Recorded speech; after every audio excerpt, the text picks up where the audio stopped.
During a family dinner, as I savored the meal I had lovingly prepared, my father-in-law abruptly snatched my plate and said in a measured tone, "Men eat first." I froze, reaching for it in disbelief, while my husband Daniel simply shook his head, murmuring, "It's tradition." In that instant, a simmering anger of being overlooked took root. The very next day, I sent out invitations for another dinner, determined that they should experience firsthand the sting of neglect. I had been married to Daniel for 2 years, a union not inherently unhappy, yet his family's deeply ingrained old-school values always left me unsettled. My father-in-law Edward, his outspoken elder brother Stephen, and the quietly submissive family members epitomized a rigid patriarchal order, in stark contrast to my upbringing which prized mutual respect and equality. I naively believed that as long as Daniel stayed apart from their ways, nothing serious would occur.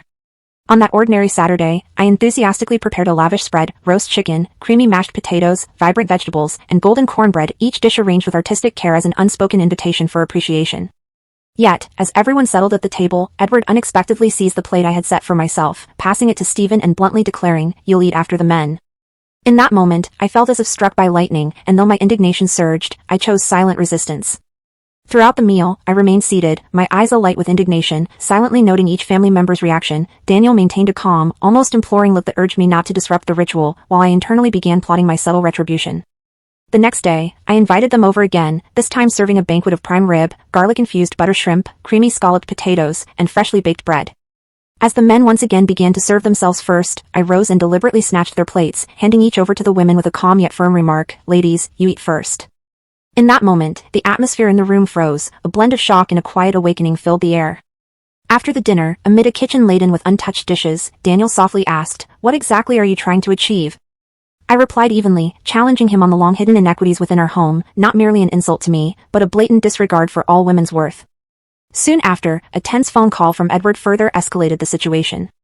His somber tone rebuked me for disrupting family harmony and insinuated that I was weakening Daniel. In response, I calmly countered, "If you instilled that need for control and contempt from a young age, shouldn't you be the first to examine yourself?" My words struck like a blade, shifting the balance of power within the family.